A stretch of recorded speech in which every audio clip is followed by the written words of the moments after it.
Hey guys, welcome to CSS Mentor. My name is Mariam. I am your instructor for the course of Anthropology, and today we are continuing the course with the topic of institution of family and marriage. So what is family and marriage?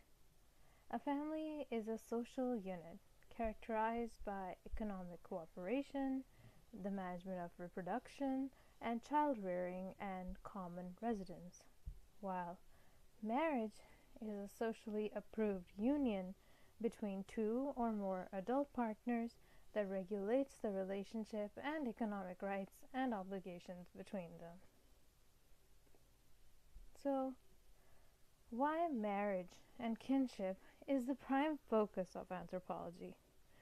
So, basically, in anthropology, family is the basic unit that shapes culture. That is why we have different cultures in different households, while kinship was the first institution which gave rise to culture.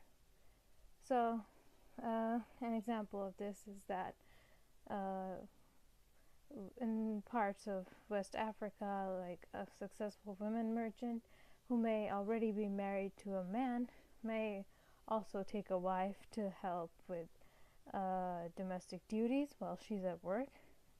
Moreover, among the Nandi of Kenya, a woman can marry a woman who becomes her female husband when the female bride's father has only daughters and no male heirs. And among the Cheyennes of the Great Plains, warriors were permitted to take male transvestites as second wives. So, types of institutions of family. So, cultural anthropologists have identified two fundamentally different types of family structure: the nuclear family and the extended family. The nuclear family is based on marital ties, and the extended family, a much larger social unit, is based on blood ties among 3 or more generations of kin. Nuclear family.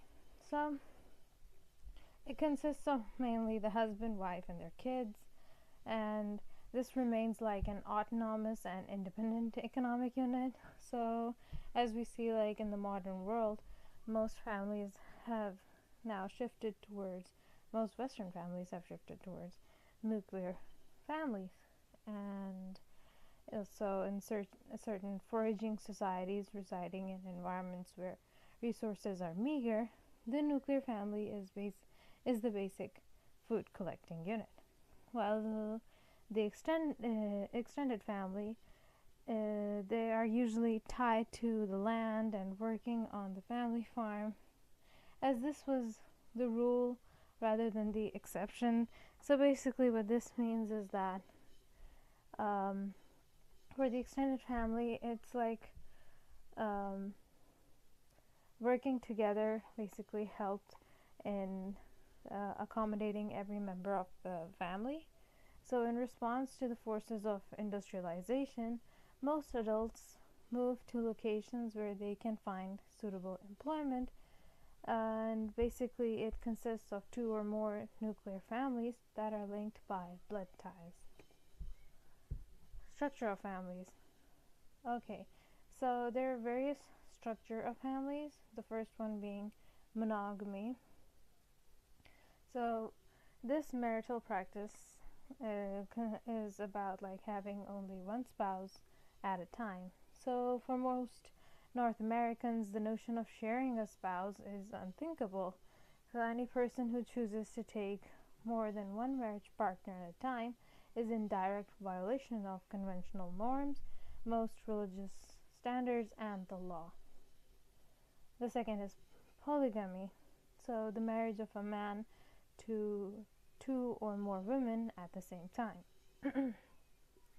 According to George Murdoch's Ethnographic Atlas, approximately 7 out of every 10 cultures of the world both permit and prefer the practice of polygamy. It was practiced widely in traditional India and China and remains a preferred form of marriage throughout Asia, Africa, and the Middle East. Moving on to endogamy. So, marry your own kind results in a high level of endogamy in complex societies. Hindu castes in traditional India are strongly endogamous. They believe that marrying below one's caste would result in serious ritual pollution. So caste endogamy and religious endogamy is highly practiced across the world with rigid rules to follow. And even in Pakistan, we've seen some examples of Sayyid caste and Jat caste. They prefer to marry within their caste instead of members outside of their caste. Exogamy. Exogamy rule requiring marriage outside of one's own social or kinship group.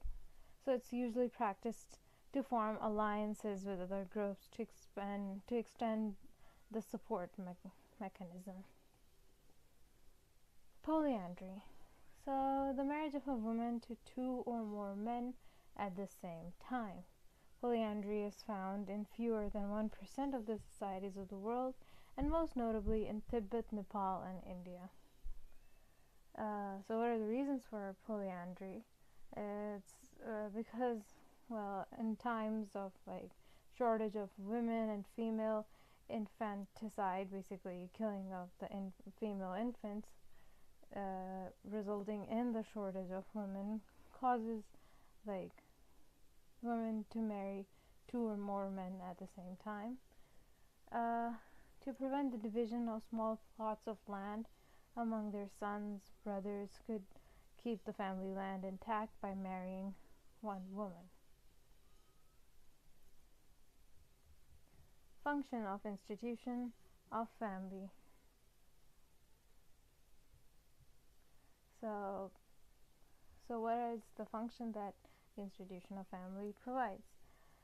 Reproduction. So one of the primary functions of marriage and family is to ensure the reproduction of species. This is achieved through procreation and the passing down of genes and cultural practices from one generation to the next. Socialization. Family and marriage play a crucial role in the socialization of children, teaching them the norms, values, and practices of their culture.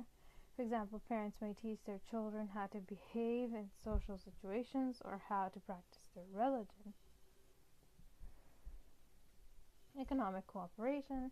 So families and marriages also facilitate economic cooperation and the division of labor within the household. For example, one partner may work outside the home while the other takes care of the household and the children. Emotional support. So family and marriage provides emotional support to individuals, allowing them to form close and intimate relationships. For example, a spouse may provide emotional support during difficult times, such as during an illness or the loss of a loved one. So that is it for the topic of institution of marriage and family. Thank you for listening.